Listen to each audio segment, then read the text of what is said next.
조갑제 TV 시청자 여러분 안녕하십니까? 2026년 1월 8일 새벽 2시 35분입니다.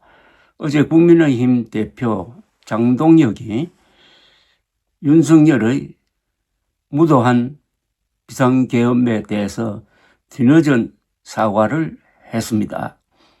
이 사과가 진정성이 있으려면은 윤의계인 세력과 단절을 해야 됩니다. 그것 하지 않는 사과는 그냥 입으로 하는 것이고 아무런 진정성이 없고 갈라지고 있는 국민의힘을 통합하는데 실패할 것이고, 이번 실패는 도저히 돌이킬 수 없는 파국으로 갈 것입니다. 그런 점에서 조중동 사설을 제가 유심히 읽어보았습니다. 세 사설 모두 어제 사과에 대해서 상당히 비판적인 입장을 내어놓았습니다. 그 이유는 입으로만 사과했지 행동으로 윤석열 계열, 그러니까 부정선거 음모론자들과의 결별을 선언하지 않았다는 겁니다. 행동이 따르지 않는 입으로의 사과를 받아들이기에는 이미 너무 늦었다는 것입니다. 사과를 늦게 할 때는 그만큼 행동이 과해야 합니다. 그렇게 해야 이게 균형이 맞아요. 행동이 과격할 정도로 전련을 해야 되는데 거기에 대해서는 언급이 없고, 오히려 그 내용을 읽어보면은 음모론 세력이 앞으로 2030 청년 무슨 당원 배가 운동이라든지 당원 중심의 정당 운영이라든지 이런 걸 통해서 국민의힘 안으로 들어와서 당권을 장악해가지고 앞으로 공천에 영향을 끼칠 것 같은 그런 구도를 보여주고 있습니다. 사실은 어제 사과는 사과가 아니고 사과하는 척하고 다른 속내를 내비친 것인데, 언론이 그걸 눈치채고 왜 윤석열과의 전련은 없느냐 이렇게 지적하고 있는 것입니다. 우선 조선일보 사설을 소개해 드리겠습니다. 사설 제목이 1년 걸린 계엄 사과, 예상 넘는 통합해야 국민 신뢰 얻을 것. 국민의힘 장동혁 대표가 7일 기자회견을 갖고 계엄에 대해 사과했다. 장 대표는 비상계엄은 잘못된 수단이었다. 국민께 깊이 사과드린다며 고개를 숙였다. 그는 과거를 반성하며 새로운 모습을 보여드리겠다고 했다. 계엄 이후 1년 동안 국힘 주요 인사들이 개별적으로 계엄에 대해 사과하거나 유감 표명을 해왔지만 당대표가 공식 사과한 것은 이번이 처음이다. 이 자체가 정상이 아니며 다수 국민의 뜻을 외면한 것이었다. 장 대표는 작년 12월 3일 계엄 1년에도 의회 폭거에 맞서기 위한 계엄이라며 계엄을 옹호했다. 그러다 당 내외에서 비판이 이어지자 이번에 사과 회견을 한 것이다. 어처구니 없는 계엄은 정권 붕괴로 귀결될 수밖에 없었던 망동이었다. 그 즉시 했어야 할 공식 사과를 하는데 1년이 넘게 걸렸다. 장 대표가 사과했지만 국민의 신뢰를 얻기까지 가야 할 길은 멀다. 국민은 사과에 따른 실천이 뒤따르는지를 볼 것이다. 장 대표는 이기는 선거를 위해 폭넓게 정치연대를 하겠다고 했다. 2030 청년들과 전문가들에게 당의 문호를 개방하고 국민이 공감할 수 있는 연대를 하겠다고 했다. 당명 개정도 추진하겠다고 했다. 모두 맞는 말이다. 그러나 국힘은 지난 몇 년 동안 반복적으로 미래로 가겠다고 약속해놓고 실제는 과거로 퇴행해 왔다. 특히 계엄 이후에는 부정선거 음모론이나 합리성을 상실한 극단 세력에 휘둘렸다. 이들에게 당의 안방을 내주기도 했다. 장 대표가 사과하고 정치연대를 밝힌 지금도 국힘 내부에 선 반대 흐름이 이어지고 있다. 당원 게시판 문제로 한동훈 전 대표를 징계하기 위한 윤리위 구성에 착수했다. 장 대표 주변에는 일부 윤어게인 세력이 포진해 있다. 최근 입당한 극단 성향 유튜브가 당 지도부에 입성할 것이라는 이야기도 나오고 있다. 이런 정당과 개혁신당이 연대할 리가 없고 청년들과 인재들이 들어올 수 없다.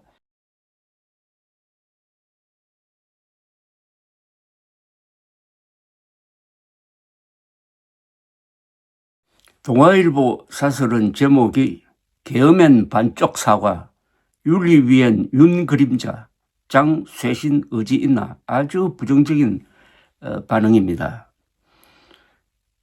내용을 일부 소개해 드리겠습니다. 이처럼 떠밀려서 하는 사과라서인지 계엄의 위헌, 불법성 대신 잘못된 수단 선택이나 혼란과 불편 초래 등을 언급하며 제한적, 소극적 사과를 하는데 그쳤다. 나아가 장 대표는 계엄과 탄핵의 강을 건너겠다면서도 윤석열 전 대통령, 윤어게인 세력에 대해서는 이런 반구도 하지 않았다. 이처럼 분명한 전령과 단절의 약속 없이 폭넓은 정치연대, 당 가치와 방향 재정립, 당면 개정 같은 쇄신안을 나열한 것을 두고선 당내에서도 과연 쇄신 의지가 있긴 하느냐는 의구심이 터져나왔다. 반쪽짜리 사과로 일단 위기를 봉합할 수는 있겠지만 여전히 뇌관은 늘려있다. 당장 한동훈 전 대표 징계 문제를 다룰 윤리위원회 구성을 두고 파열음이 만만치 않다. 새로 임명된 윤리위원을 두고 당 일각에서 종교단체 JMS 연관설 등 적격성 시비가 일면서 7명 중 3명이 사퇴했고 위원장마저 과거 김건희를 옹호하거나 부정선거 음모론에 동조했다는 논란을 샀다. 이런 윤리위라면 또다시 내분의 불쏘시개가 될 수밖에 없다. 자성자박의 늪에서 헤어나지 못한 채로 국민의힘이 계엄의 강을 건널 수는 없다. 끊어내는 고통 없이는 쇄신도 미래도 기대하기 어렵다.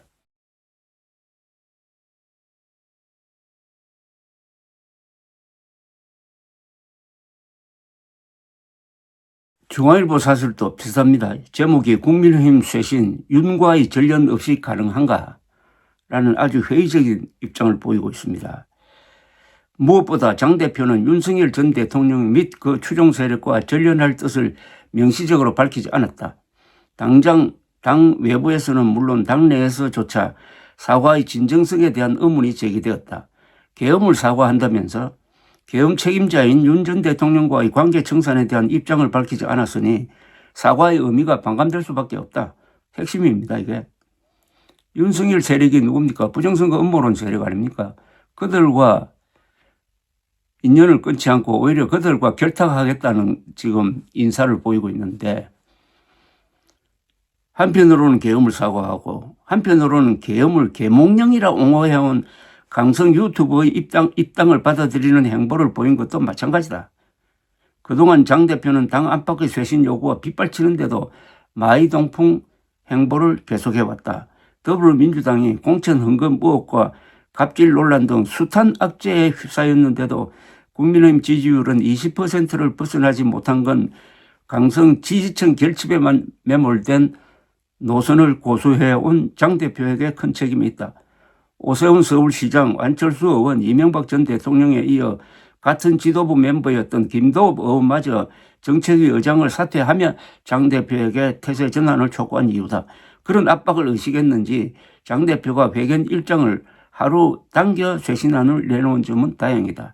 장 대표는 계엄 사과를 전환점으로 삼아 5달 앞으로 다가온 지방선거에 대비해 온건 중도층을 향한 외연 확장에 나선다는 전략이다. 그런 전략이 순항하기 위해서는 윤어게인 세력과 전련한다고 분명하게 선언함으로써 중도 확장과 보수 통합을 위한 쇄신 의지를 입증할 필요가 있다.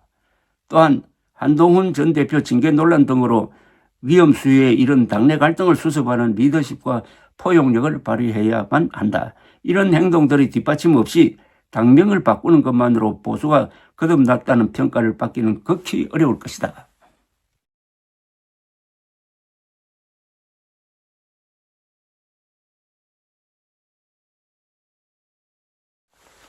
(3개) 보수 언론의 주장은 거의 같습니다. 우선 윤석열 세력과 단절해야 한다. 그것을 구체적으로 행동으로 보여주어야 한다. 이렇게 일치하고 있습니다. 윤석열 세력, 즉 윤어게인 세력은 2가지 잘못을 저질렀습니다. 헌법을 파괴한 윤석열의 불법 계엄을 옹호를 했습니다. 이것은 헌법을 무시한 행동입니다. 두 번째는 부정선거 음모론에 빠졌습니다. 이것은 민주주의, 아니 국가의 기본이 되는 사실을 부정한 겁니다. 법치와 사실을 부정하면은 이것은 보수가 아닙니다. 이게 극우입니다. 극우는 보수의 반대말입니다. 극우는 극좌와 같은 계통입니다. 장동혁 대표는 그동안 극우 노선을 걸어왔습니다. 그것을 청산하겠다고 말은 했는데 인맥은 그쪽 사람을 쓰고 있습니다. 가장 중요한 자리인 당무감사위원장에 임명한 이호선이라는 국민대 교수는 부정선거 음모론자, 사전투표 반대론자, 그리고 계엄령 옹호자였습니다. 이 사람이 지금 당 기율반장 역할을 하면서 한동훈을 징계하겠다고 엉터리 감사, 한동훈 쪽의 설명에 따르면 조작 감사를 하고 있습니다. 이 사람을 그냥 끼고 있으면서 계엄에 사과한다 하는 말은 국민을 우롱하는 것입니다. 그래서 오늘부터 장동혁 대표의 행동은 다른 기준으로 평가될 것입니다. 자, 계엄 사과했지.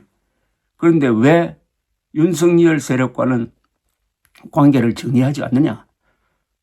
어제 말한 것은 거짓말 아니었느냐? 이렇게 되는 순간 장동혁의 종말이 시작될 것입니다. 감사합니다.